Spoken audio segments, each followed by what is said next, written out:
안녕하세요. 배우자에게 숨겨진 자식이 있다는 걸 알게 된 30대 여성입니다. 정말 이런 일은 영화나 드라마에서나 나오는 일이라고 생각했어요. 어쩌다 건너 비슷한 이야기가 들려와도 세상에 정말 그런 일이 있을 수도 있나 싶었고, 한편으론 심심한 사람들이 지어낸 헛소리라고 생각했고요. 그런데 제 남편이란 사람이 그런 짓을 하고 다녔다니. 지금이야 어느 정도 상황이 정리되었지만 여전히 그때를 생각하면 심장이 벌렁거리고 믿겨지지가 않아요. 분하고 억울하고 치가 떨릴 뿐이죠. 원래 저는 대전에서 나고 자라 지금의 직장으로 이직하기 전까지 줄곧 부모님과 함께 살았어요. 다른 도시로 가고 싶다는 욕심이 없던 것은 아니지만 마땅히 기회가 없었거든요. 참고로 대학을 서울로 가고 싶었지만 대전에 있는 대학에 가게 되면 전액장학금을 받을 수 있다 보니 친정 형편이 넉넉치 않았던 저로선 선택의 여지가 없었답니다. 그런데 직장 생활 4년 차에 가깝게 지내던 친구가 잘 다니던 회사를 때려치고 유학을 간다대요. 자기가 정말 좋아하는 게 뭔지 알고 싶다면서 누군가는 그 친구더러 배부른 소리하고 있다 했지만 저는 그런 친구가 무척 부러웠어요. 하지만 저는 유학이니 대학원이니 그런 건 생각할 수 있는 상황이 아니었기에 일단 독립부터 하자 그렇게 된 거죠. 그리고 기왕 혼자 살 거면 서울이 좋지 않겠나 싶었고, 그래서 그때부터 열심히 이직 준비해서 1년 만에 이직에 성공했어요. 하지만 서울살이는 제 생각만큼 즐겁기만 한 것은 아니었습니다. 맛집이니 분위기 좋은 카페니 하는 곳들은 나 홀로 손님인 저를 반기지 않는 눈치였고, 저도 삼삼오오 모여 웃고 떠드는 사람들 속에서 혼자 있는 게 영 껄끄러웠죠. 그렇다 보니 주말이 돼도 집에만 있는 날이 많아졌고, 그렇다고 매번 대전에 내려가는 것도 웃기잖아요. 그런데 하루는 직장 선배가 그러지 말고 동호회 같은데 한번 나가보라는 거예요. 가서 사람들도 사귀고 취미생활도 만들고 일석이조라면서 말이에요. 그리고 그렇게 시작하게 된 게 영어 동호회였어요. 사실 여러 가지 동호회들이 있었는데 제가 술을 잘 못하다 보니까 선택지가 많지는 않았거든요. 그리고 거기서 지금은 전 남편이지만 아무튼 남편을 만나게 되었습니다. 미국에서 살다 왔다는 남편은 처음 동호회에 들어온 사람들이 잘 적응할 수 있게 도와주는 그런 역할을 하고 있었죠. 남편은 영어도 잘했던 데다가 주변 사람들에게 워낙 자상하다 보니 한마디로 남녀 가리지 않고 인기가 좋았어요. 그리고 워낙 이미지가 좋은 사람이다 보니 저도 지금 생각해보면 딱히 뭘 같이 한 것도 없이 남편이 좋은 사람이라고 생각하게 되었던 것 같아요. 그리고 그런 와중에 남편이 먼저 저에게 관심을 보이기 시작하니 속절없이 빠져들게 되더라고요. 심심하고 지루했던 서울 생활이었지만 남편과 보내는 시간만큼은 유일하게 숨통이 트이는 것 같았죠. 비록 남편이 사귀자고 정식으로 고백을 해오진 않았지만 저희는 어느새 연인 사이가 되어 있었습니다. 그리고 그 무렵 남편이 저에게 정말 미안하다면서 제가 동호회 활동을 그만뒀으면 좋겠다고 하더라고요. 제가 자기랑 사귀는 걸 알면 사람들 입방아에 오르내리게 될 게 뻔한데 그게 얼마나 불편하겠냐면서 말이죠. 그리고는 제가 뭐라고 이야기할 틈도 없이 남편이 말하길 어차피 동호회에 가입했던 게 영어 공부가 목적이지 않았냐면서 그건 자기가 얼마든지 따로 도와줄 수 있다는 거예요. 솔직히 뭔가 좀 억울하고 답답한 기분이었지만 어떻게 설득을 해야 할지도 모르겠더라고요. 그래서 결국 동호회 활동을 그만두게 되었죠. 이후로 저희는 2년을 사귀었고 제 생일에 맞춰 남편이 프로포즈를 해왔어요. 사귀는 동안 워낙 저에게 잘하기도 했고 능력도 있는 사람이었으니 그의 프로포즈가 반가울 수밖에 없었죠. 저는 크게 고민하지 않고 남편의 프로포즈를 받아들였습니다. 결혼식 당일 어째서인지 동호회 사람들은 단 한 사람도 저희 결혼식에 오질 않았어요. 저는 진작에 관뒀다 치더라도 남편은 계속해서 동호회 활동을 하고 있었는데 하객으로 온 사람이 한 명도 없다는 게 너무나 의아했는데 남편이 말하길 동호회 사람들에게 요만큼의 부담도 주고 싶지 않아서 결혼 날짜를 안 알려줬다나요? 아무리 그래도 그렇지 그건 좀 오바 아닌가 싶대요. 하지만 결혼식 당일 신부인 제가 솔직히 그런 걸 오래 생각하고 할 여유가 있을 리가 없었죠. 나중에 다시 이야기하자 해놓고는 어영부영 넘어가 버렸어요. 반반 결혼이다 뭐다 말이 많지만 저희는 감사하게도 시부모님이 집을 해주셨어요. 정확히 말하자면 남편이 혼자 살던 아파트였는데 거기가 원래 어머님 명의로 되어 있었거든요. 그런데 그걸 저희가 식을 올리는 대로 어머님께서 남편 명의로 돌려주신다고 하셨죠. 게다가 혼수도 꼭 필요한 것만 사오라면서 예단은 안 해도 된다 하시는데 저희 친정 사정 때문에 그러시는 건가 싶어 감사하면서도 그래도 저도 한 번 하는 결혼식인데 너무 안 해가면 나중에 뒤에서 말 나온다 소리를 한두 번 들은 게 아니었던지라 어떻게 하는 게 좋을까 고민이 되대요. 그런데 어머님 아버님은 몇 번이나 당신 아들하고 살아주는 것만으로도 고맙다 하시면서 정말 아무것도 안 해와도 된다고 그렇게 말씀해 주셨어요. 그래서 전 정말 제가 남편복 시댁복이 있구나 싶었다니까요. 그리고 이후로 저희의 신혼은 정말 제가 상상한 그대로였습니다. 비록 매일매일 특별한 이벤트가 있는 건 아니었지만 사랑하는 사람과 같이 잠들고 같이 눈뜨고 하는 모든 게 행복으로 느껴졌지요. 그리고 결혼한 지 8개월째 되던 어느 날 저는 제가 임신을 했다는 걸 알게 되었어요. 계획보다 조금 이른 축복이긴 했지만 정말 말로 표현할 수 없는 기쁨을 느꼈답니다. 그런데 더더욱 행복해질 거라고만 믿었던 제 믿음은 얼마 지나지 않아 산산이 부서졌습니다. 제가 남편 없이 혼자 산부인과에 다녀오던 날이었어요. 원래는 택시를 타고 오갔는데 그날은 어째서인지 하늘도 너무 파랗고 그래서 버스를 타고 싶은 거예요. 그래서 버스에 올라탔는데 누가 절 보더니 아는 체를 했습니다. 보니까 저랑 비슷한 시기에 동호회에 들어왔던 저보다 2살 어린 여동생이었죠.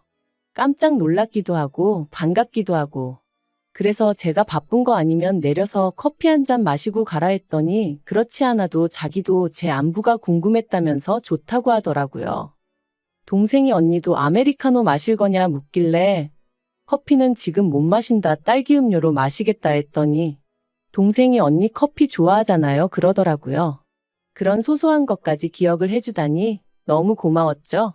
제가 나 임신 중이라 그래 하고 웃었더니 언니 결혼했어요? 그러는 거예요. 좀 당황스럽더라고요. 동호회를 관둔 게 아니라면 제가 결혼한 걸 모를 리가 없는데 싶었으니까요. 그래서 너도 동호회 이제 안 나가냐니까 아니라고 자기 엄청 열심히 나간다대요. 이땐 정말 뭐랄까 뭔가 쎄한 기분이 들더라고요. 그래서 나 동호회 팀장 오빠랑 결혼했다니까 동생이 누구요? 하더니 아, 그 오빠도 관둔 지 꽤 됐잖아요. 그러는 거예요. 제가 그럴 리가 있냐고. 지난주에도 동호회 활동이라며 2번이나 나갔는데 하니까. 다른 동호회랑 착각한 거 아니냐면서. 아무튼 저랑 자기가 있던 그 동호회는 아니랍니다. 그리고 이후로 나눈 대화는 솔직히 제대로 기억도 안 나요. 무슨 이야기를 주고받았는지 하나도 귀에 들어오지가 않았거든요. 온통 제 마음은 매번 동호회에 간다고 했는데 동호회에 간 게 아니면 어디에 갔던 거지? 그뿐이었죠. 아무튼 동생과 연락처를 주고받은 뒤 집에 돌아왔습니다. 초조하게 남편을 기다리고 있는데 남편에게 전화가 왔어요. 갑자기 동호회 번개가 잡혔다면서 잠깐 얼굴 좀 비추고 오겠다는 거였죠.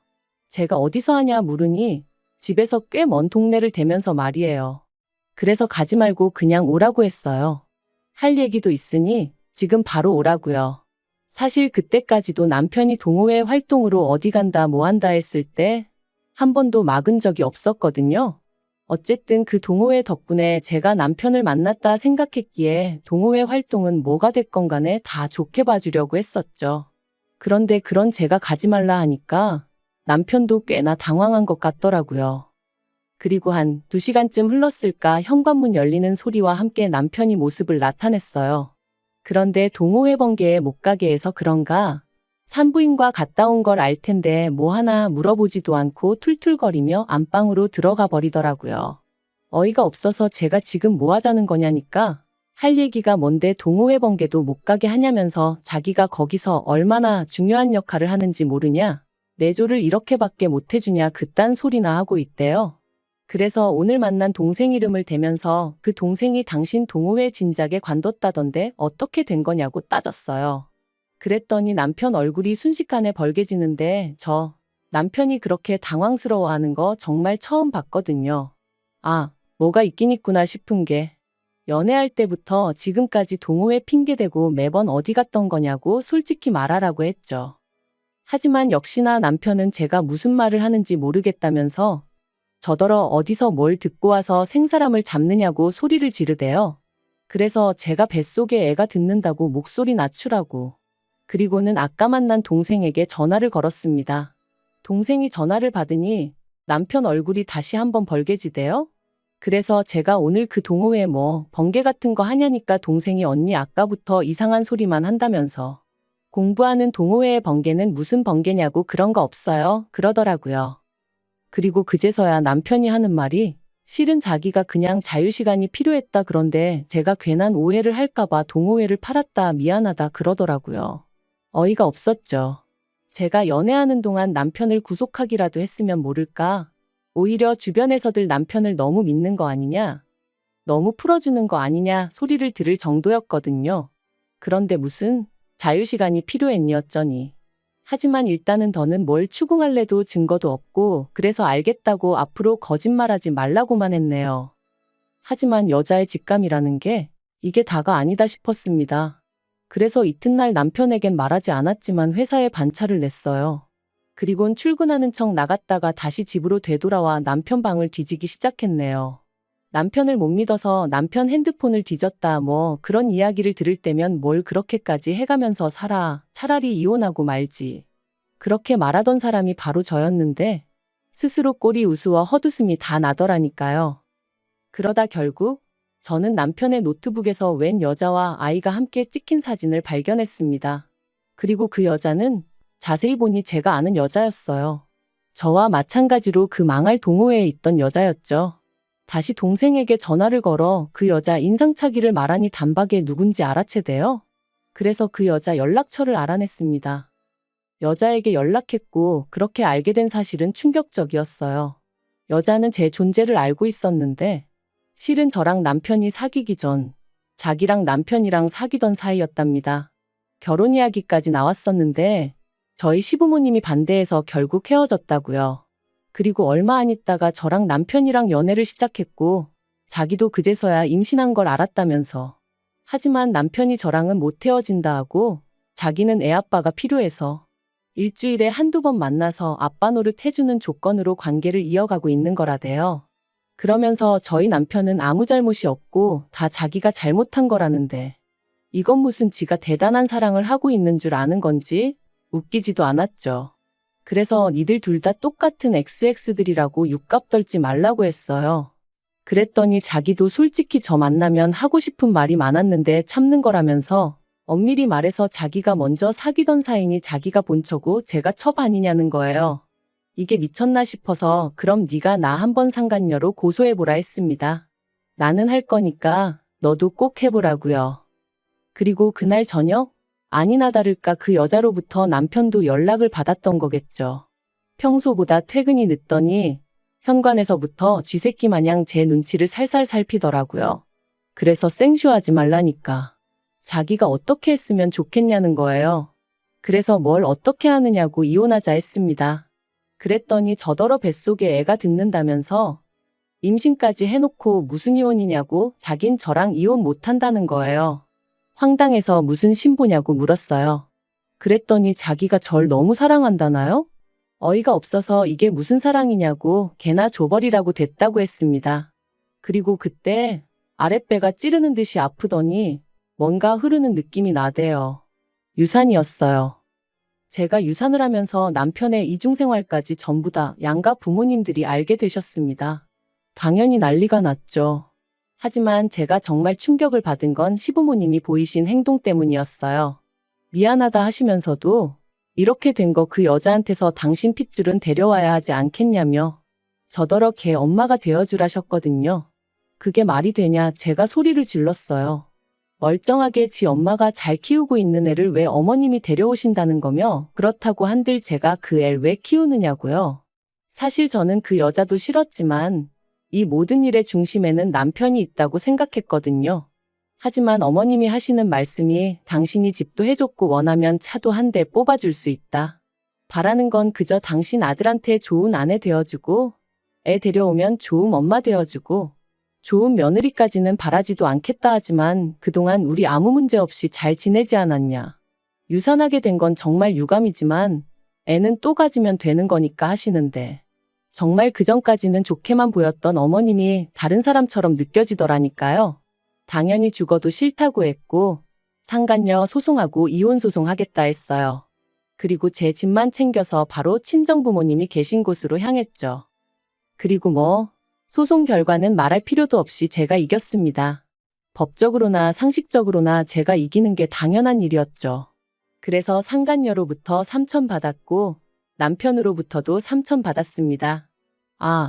재산은 솔직히 결혼할 때부터 남편이 많이 해오기도 했고 결혼 기간이 짧다 보니 나눌 게 없었어요.